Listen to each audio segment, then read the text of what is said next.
దయచేసి మా వీడియోను లైక్ చేయండి. మా ఫిన్ మార్కెట్స్ అడ్వైస్ ఛానల్ను సబ్స్క్రైబ్ చేయండి మరియు మీ స్నేహితులతో షేర్ చేయండి. మీ ప్రోత్సాహం మాకు కొత్త వీడియోలు తీసుకురావడానికి ప్రేరణ ఇస్తుంది. పరిచయం. హాయ్ ఫ్రెండ్స్, మనం ఇన్వెస్ట్మెంట్స్ గురించి మాట్లాడితే వారన్ బఫెట్ పేరు తప్పనిసరిగా వస్తుంది.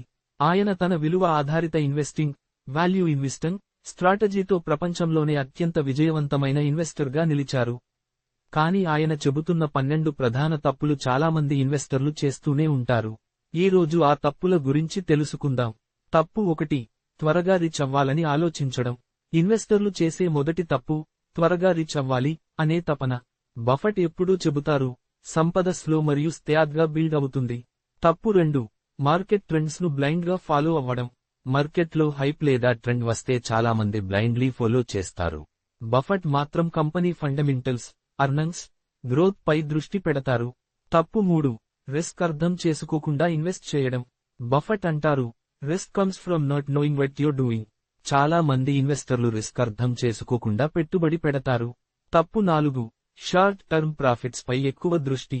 Buffet strategy long term wealth creation. కానీ చాలామంది చిన్న గెలుపు కోసం పెద్ద అవకాశం కోల్పోతారు.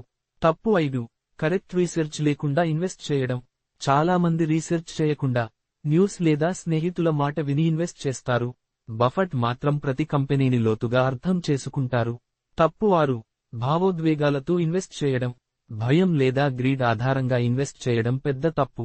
బఫెట్ అంటారు, be fearful when others greedy and greedy when others fearful. తప్పు 7. డైవర్సిఫికేషన్ లేకపోవడం. అన్ని ఎగ్స్ ఒక బస్కెట్లో వేయడం ముప్పు. బఫెట్ సెలెక్టివ్ గా ఇన్వెస్ట్ చేస్తారు కానీ ఆయనకు డీప్ కన్విక్షన్ ఉంటుంది.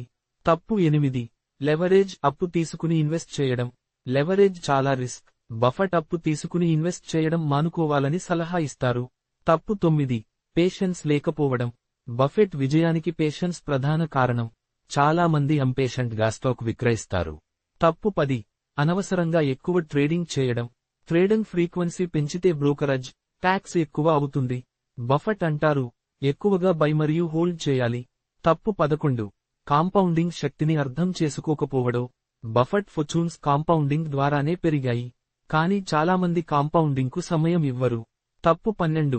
తాను అర్థం కాని రంగాల్లో ఇన్వెస్ట్ చేయడం. బఫెట్ ఎప్పుడు సర్కిల్ ఆఫ్ కాంపిటెన్స్ గురించి చెబుతారు. అంటే మీకు అర్థమయ్యే బిజినెస్ లో మాత్రమే ఇన్వెస్ట్ చేయాలి. ముగింపు. ఇలా వారన్ బఫెట్ చెబుతున్న 12 తప్పులను మనం తప్పించుకుంటే లాంగ్ టర్మ్ లో గొప్ప రిటర్న్స్ పొందవచ్చు. పెట్టుబడులు చేసే ముందు ఎప్పుడూ రీసెర్చ్ చేయండి, పేషెన్స్ కలిగి ఉండండి.